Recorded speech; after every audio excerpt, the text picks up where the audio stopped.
So good morning, good afternoon, good evening, wherever you are, whatever time it is.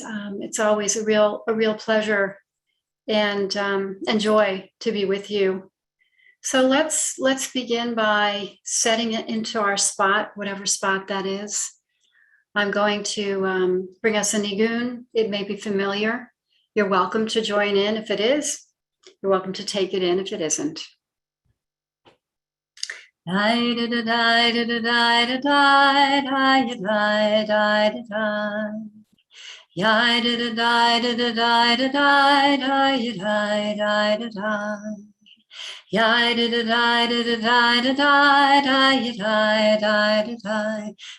dai dai,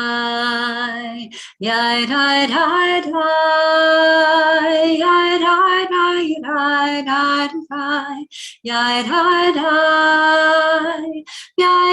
dai, yai dai dai, yai dai dai, yai dai dai, yai dai dai dai.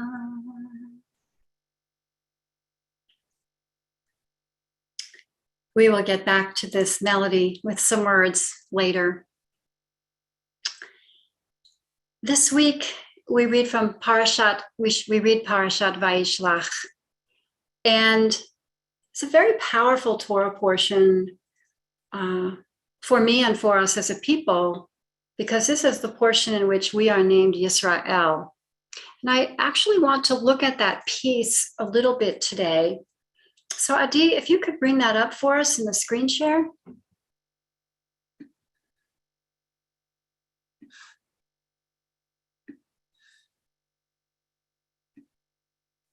Thank you. Hang on one second here. So I'm actually not going to, or maybe I will read through the Hebrew just in pieces. This may be a familiar part of the Torah for some of us, maybe for many of us.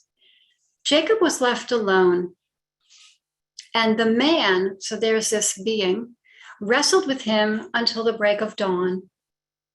When he saw that he had not prevailed against him, one of the beautiful uncertainties of this text is the word he. We are often invited to figure out who the he is in that moment. When he saw that he had not prevailed against him, so we're assuming it's this being against Jacob, he wrenched Jacob's hip at its socket, so that the socket of his hip was strained as he wrestled with him. Then he said, "Let me go, for dawn is breaking." But he answered, and we're assuming this is Jacob, "I will not let you go unless you bless me." Said the other, "What is your name?" He replied, "Jacob." He said, "Your name shall no longer be Jacob, but Israel, Yisrael, for you have striven with beings divine and human and have prevailed." Jacob asked, "Pray, tell me your name." But he said, and I have this in bold in both the Hebrew and in the English, and I actually missed a word in the Hebrew, "Higida shmecha. Vayomer lama zeh tishali shmi." But he said, "You must not ask me your name. You must not ask my name." I'm going to go back to this in a minute.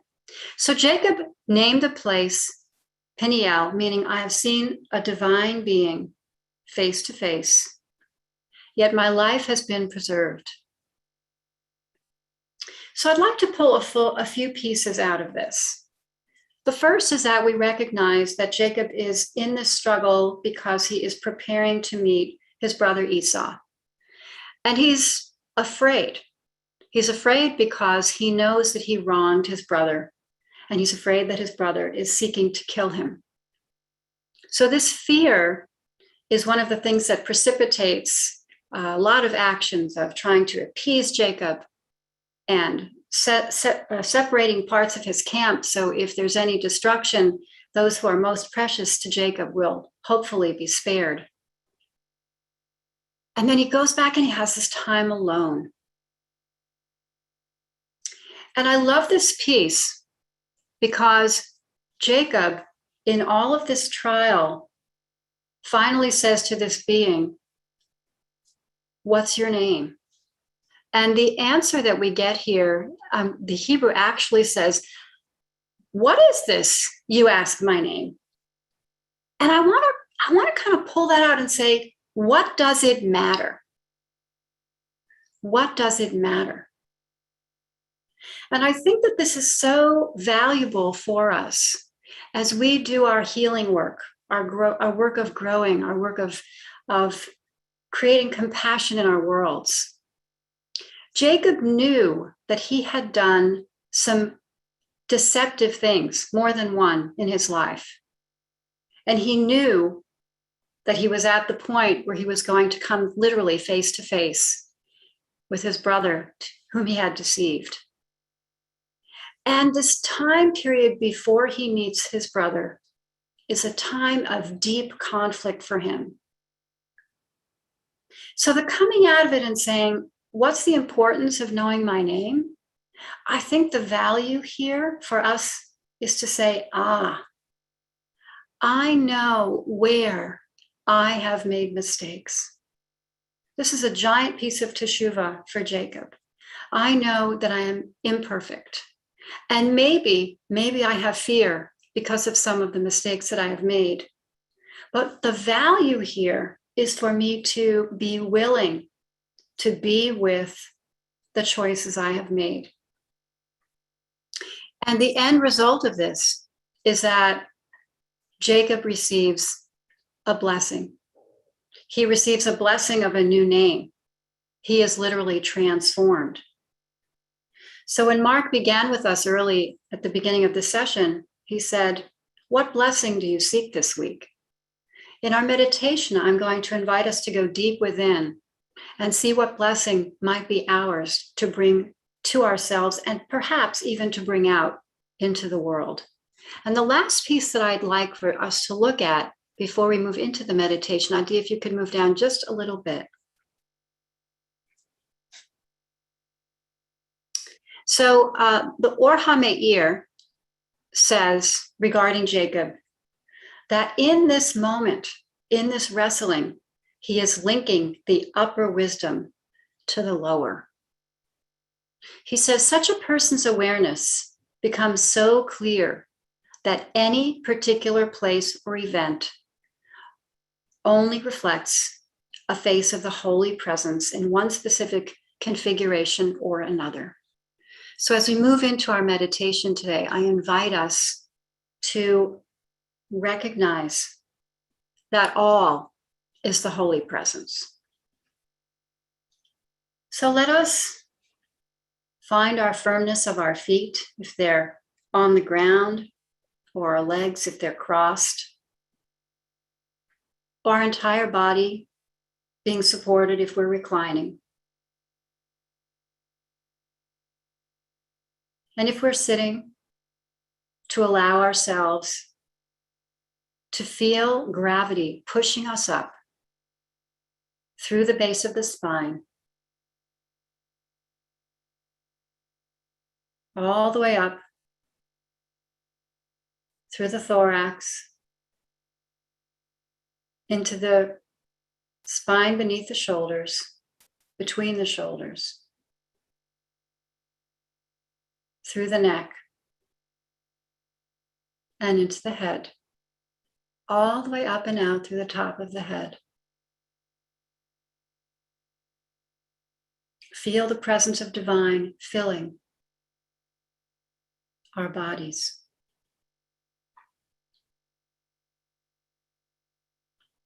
And you can close your eyes if that's comfortable for you, or soften your gaze, relaxing your arms.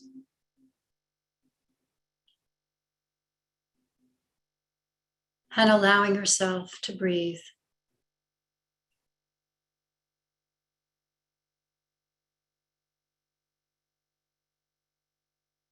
You can focus on that breath if that feels comfortable. Or if you prefer, you could focus your attention on a little spot of light coming out from above your third eye in front of you.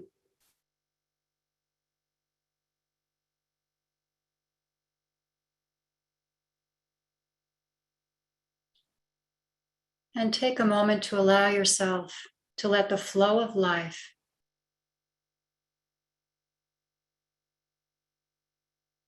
come in and release.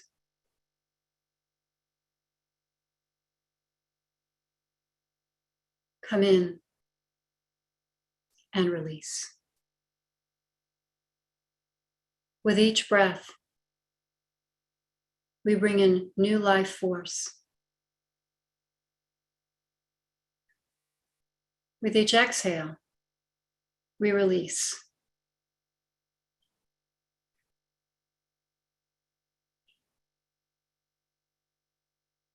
And as we sit,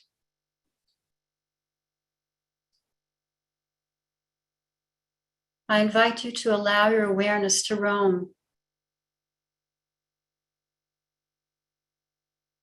into your physical being,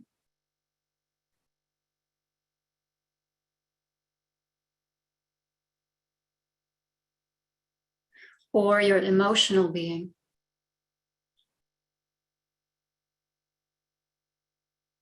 or perhaps to become aware of your thoughts.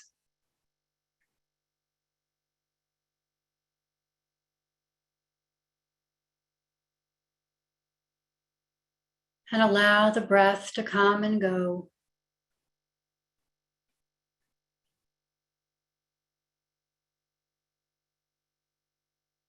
And as you sit or recline, notice if there's something that keeps drawing your attention. A physical sensation,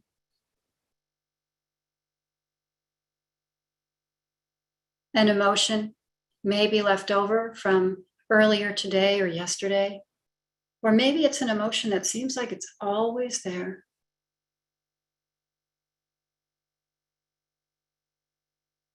Or a thought, one that keeps drawing you back to it.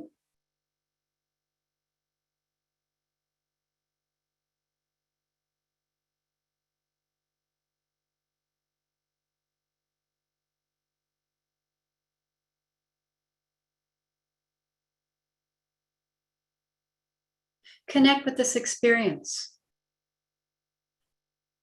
Physical, emotional, mental.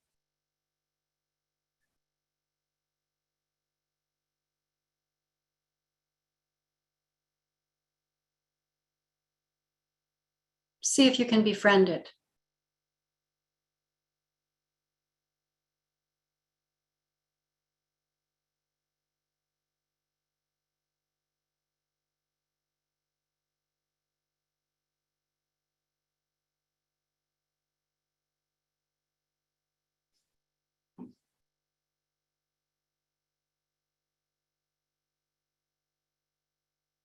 See if you can ask it, what might it have to teach you?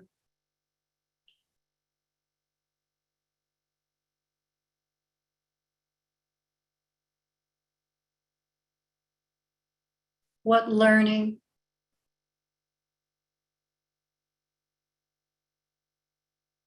or healing or release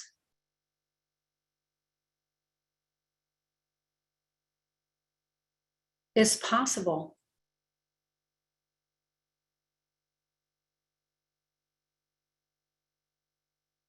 when you engage with this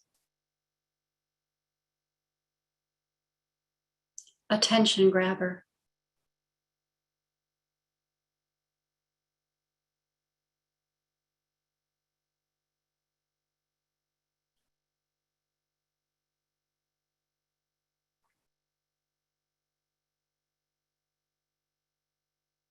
And as you be with this aspect, see if you can connect with your compassion.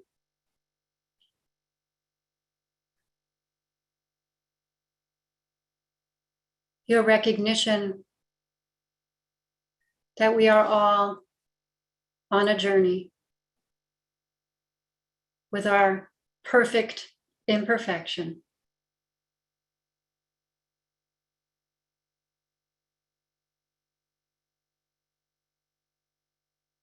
And whether that thing that keeps attracting your attention feels like its origin is within you,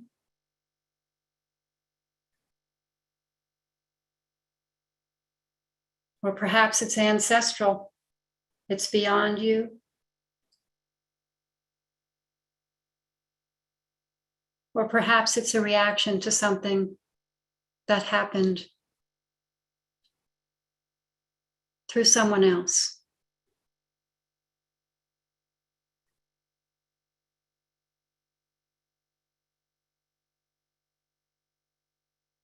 We recognize that we are in the seat of capacity to heal. Like Jacob,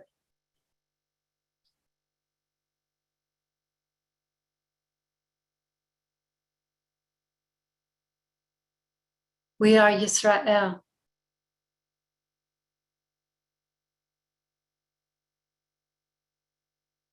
And through tending to and recognizing the broken or uncertain pieces within us,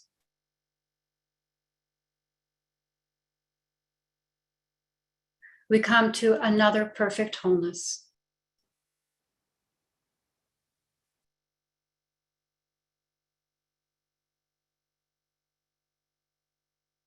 So let's sit quietly for a number of minutes, and I'll complete with a bow.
An additional thought.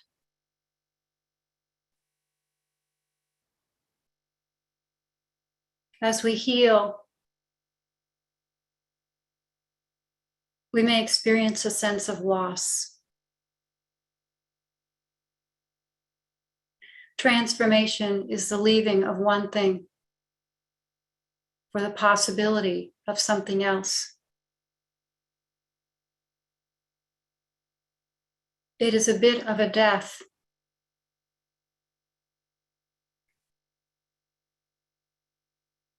Just like Jacob's thigh was wrenched from the socket, we may experience loss and pain as we become more full. more whole.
So we come back together, connect with your space. I'd like to briefly connect this experience of transformation to the seasons. If you're in a place where things are moving into colder temperatures, we're seeing the shift in the leaves, the shift in the feeling of the earth. If we live in a place where the heat is passing, we may see things blooming for the first time in many months. The transformation, consistency of loss, death, rebirth. And so I'd like to close with the same nigun, this time with the words. And Adi, if you would bring that up for us, that would be terrific.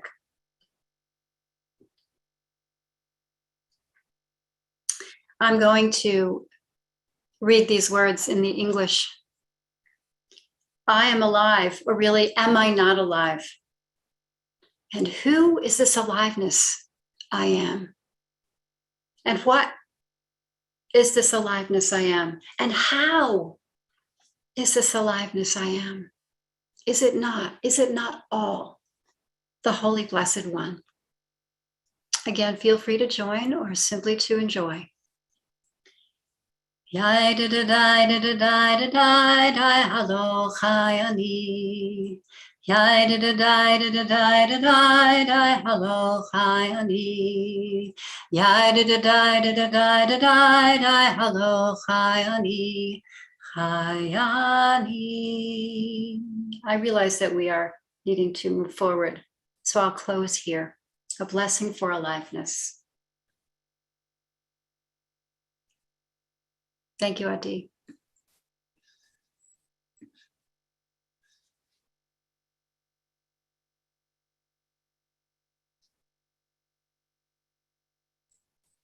Thank you so much, Robin. So beautiful. Look forward to exploring that practice a little bit more in a few moments for those who are able to stay on.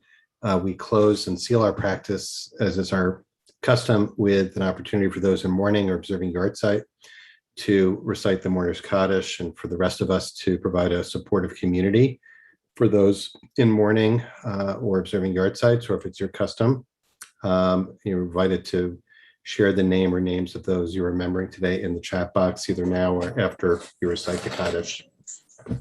And I invite you to join me by rising in body or in spirit to do so. Yitgadal, Gadal Yitgadal Shmei Rabbi גדל ויתקדש שמי רבה. Yibrach Yute נעש ברק ירבה ויחונך. Chaychon of Yomachon V'chayei Vayekon B'chol Beit V'yamein Yisrael ובחי כל בית Magalo והגלה Bizman בזמן Kari קריב. V'Yimru Amen אמן. Hey Shmei Rabba Mevorach Le'olam Lamei מבורך Alaya לעולם ועמי אמן. Barach Shmei V'Yishtabach Rabba V'Pa'ar Mevorach V'Tromam ושבח V'Naseh ויתרומם ויתרומם Dar וינשא V'Taleh ויתעלה V'Talal ויתקדש Shmei ויתקדושה Tukudsha ברכו. B'Rechu Elam Min העלה Kol מכל Birchata ברכתה V'Shirata ושירתה Tushbechata ושלמה V'Nechmata ואמרו Miran אמן. Be'alma V'Ibru Hey Shalom Rabba למען Min שמיים Shemayim ורחמים עלינו. Imalenu Ve'al Kol אמרו Yisrael אמן. V'Yimru Kamata Shamiran Shalom Ba'alma B'Mamav Amen. Ya'aseh Shalom Yehi Shlama Rabba שלום Min המועד. Shemayim שלום עלינו. Kol כל Yisrael ישראל. Amen. אמרו אמן. Yaseh Shalom B'Mamav Hu Yaseh Shalom Aleinu V'Al Kol Yisrael V'Al Kol Yoshvei Tevel Imru Amen. Friends, thanks so much for joining us today to begin this week of practice. Putting in the chat box schedule of our teachers for the rest of this week. Tomorrow, Dr. Mira Neshama Nicolescu will lead us. On Wednesday, Sarah Waxman of At the Well. Thursday, Rabbi Jenny Solomon, another North Carolina rabbi who's led us many times in this marathon. And on Friday, Rabbi Shepa Gold will lead us into Shabbat. We want to thank Blima Moss for sponsoring today's practice in loving memory of your parents, Fagi and Sydney Moss, Zichronam Libracha. May their memories always be a blessing. And of course, as always, thanks to Adi Stein for holding our Mishkan, our sanctuary in space with grace and skill. For those who are leaving us, we hope to see you tomorrow or sometime later this week for practice together. For those who are staying on, if you'd like to, if you have a question you'd like to put to Robin about today's teaching, or just want to share a reflection on your practice today, welcome to do so in the chat box, which is now open again. And Robin, thank you so much, as always. Beautiful, as always. Pleasure. So let's, I just want to, as you know, I like, it's nice to review the teaching, just to be clear about it. It's such a, you know, primary text for Jewish identity, this wrestling match of Jacob and Esau, this Jacob wrestling with himself or whatever it is he's wrestling with, which is transformational. I just want to I'll give you a chance to kind of restate that teaching or elaborate it on a little bit. What I got was this idea of Jacob representing, you know, the part of what, you know, you were putting it like, you know, the flawed, fallible, imperfect aspect of ourselves that we really come face to face with, or own, maybe, you know, in common, in the cliched sense of language these days, you know, we come to own that part of ourselves, and that's a key piece of the transformation. Got that right? Yes, I think that's right on target. So then the other part of it, I think, was in terms of translating that into experience in meditation, or just, you know, trying to live mindfully, is when we have thoughts that are either, you know, distracting or representative in some way of that, you know, what you don't even necessarily want to call it, but let's just say our fallible self, that we are, you might say, we're meeting that with love and acknowledging that, and not pushing it away. That there's blessing in there. There's blessing in, we go about our day, and we have these thoughts that are, you know, let's say, not our finest selves necessarily, or are leading us off track in some way. How would you translate that into how we live the rest of our day? I'm asking, it's not theoretical, because as you know, I had like nothing major at all, but kind of a super annoying morning, which has not brought out the best in me internally. Yeah. So thanks for asking the question. And I want to say that I just came back from spending 5 days with my parents and my sisters, whom I all love. And, you know, family dynamics, right? This story about Jacob is all about family dynamics. And perhaps the family is where we get plugged in, if you will, the most quickly and the most easily. And it's not going to be that every day is a wrestling with the angel day. Some days are, I'm going to wrestle with this tiny piece and do my best to breathe and stay present. And other days are, those moments of, okay, it's time to really pay attention to this. Mm-hmm. And Reb Zalman used to say that you could do Yom Kippur any day of the year. And I think, for Jacob, this was kind of like a little bit of a Yom Kippur, like a real coming to terms with who he was. Mm-hmm.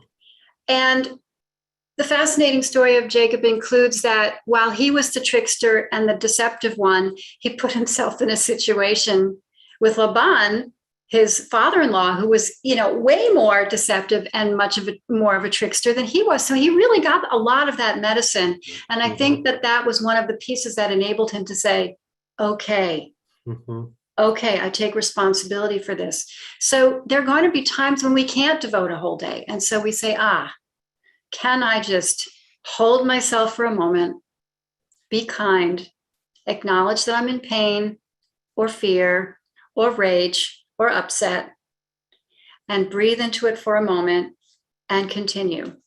And then there are those other times when we do indeed really, really take it front and center. Mm-hmm.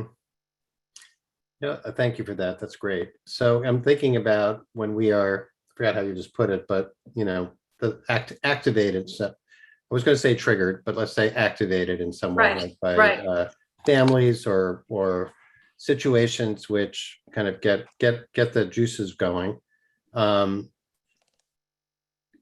Speaking for myself, I'll say, like, I do not like being in this state. I don't like being, I don't like this, not pleasant, not, not bringing out the best in me. And yet the agitation I might feel in that moment, or that maybe all of us feel, is indicative of aliveness. And so I want to go back to, Reb David Zeller's Nigun and song that you sang at the end, which is, one of my favorites. What is this aliveness? What is this aliveness right now?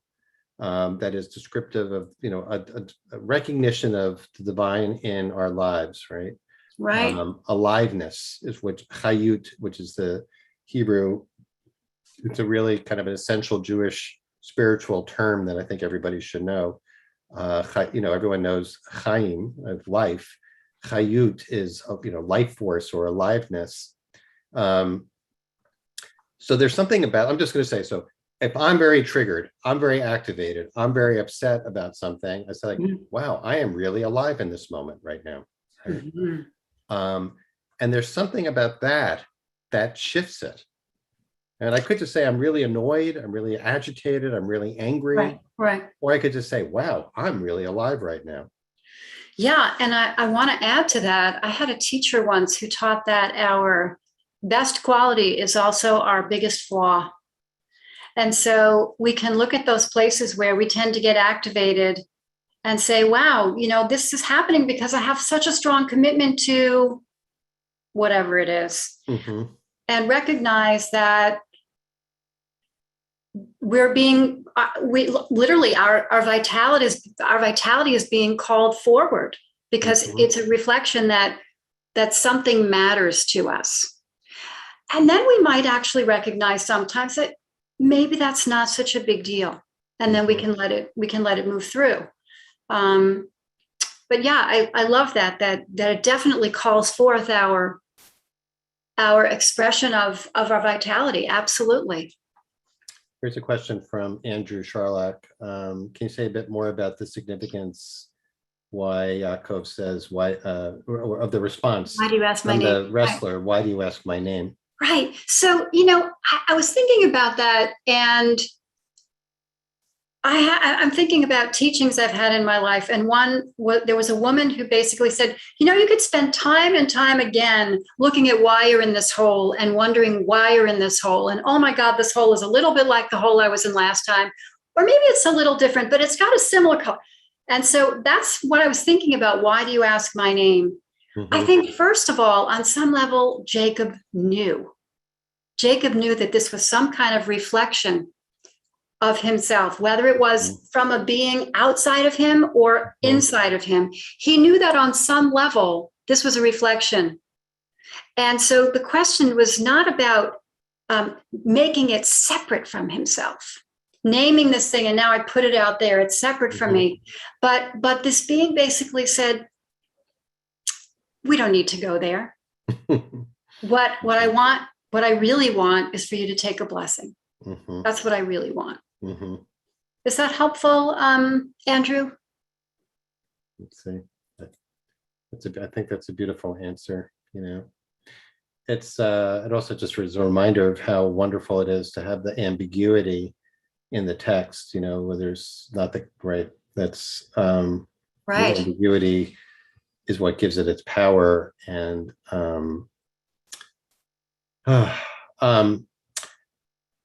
I do want to ask you, actually, if he appreciated that. Thanks, Andrew. Thank you. See, there's a lot of resonance with family stuff. Actually, before here's a question from Mark. Can you please connect the arc of Jacob's life from the ladder and the angels to the wrestling with this force, right? So this is the frame for Jacob's 20 years of exile, right? Last week, right? In Vayetze, he has the dream of the angels descending on the ladder, and now coming back at the border. All this happens at the liminal space between the coming and the going. This is a great question, Mark. I'm going to take a stab at it. So I think that in the space where Jacob has literally just fled from home, fled for his life, and he has this dream with the ladder, perhaps it frames for him that in spite of the fact that he has just committed some egregious trespasses, that there is a spirituality that is guiding him. I think at this moment, he does not understand the fullness of that spiritual presence, if you will.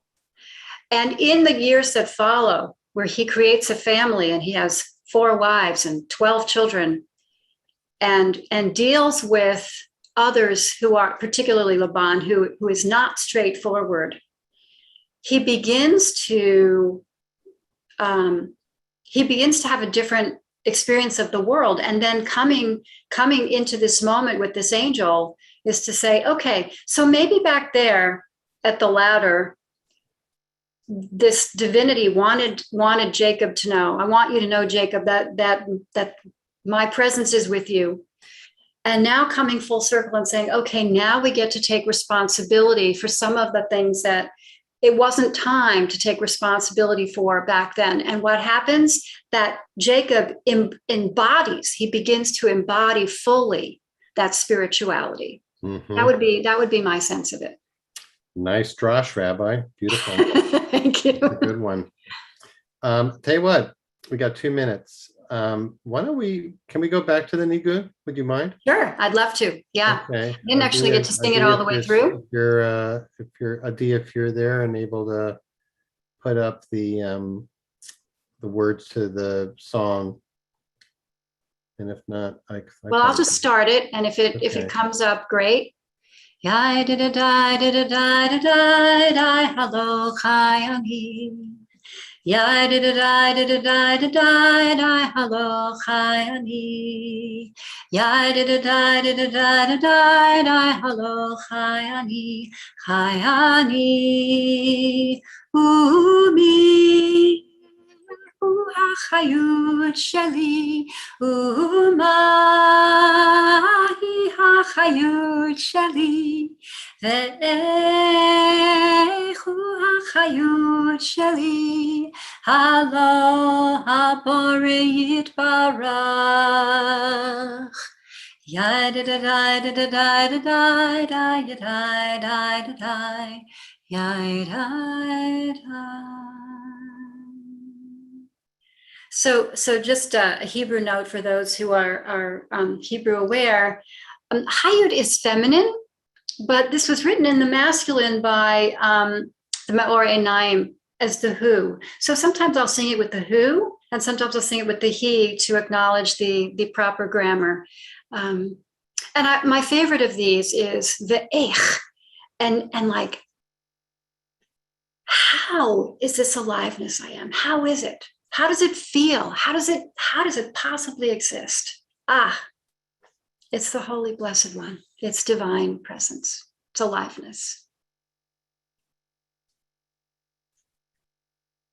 It's beautiful. Thank you so much, Robin, for bringing that. I'm going to put actually in the chat box also a link to Reb David Zeller's singing it for those who want to keep it with them for the rest of the video also. Beautiful. Yeah. Yeah, it's special. I mean, there's something about his voice and being Zichrono Livracha, blessed memory. Reb David Zeller wrote some beautiful, beautiful nigunim. People should know. So thanks, Robin. Thanks for bringing us into this week of Vayishlach so beautifully. Absolutely, my pleasure. And I'd just like to say for those of you who, my website is down right now, but it should, please God, be up within the next few days. So if you look for it and it's not there, please try again. Put it back in there. I got it right? Limitlessjudaism.com. Yes, limitlessjudaism.com. Yes. Okay. Blessings, everyone. We look forward to you being back with us again to lead us, Robin, and everyone. Thank you so much. Hope to see you to practice with Mira Nicolescu tomorrow at our usual time.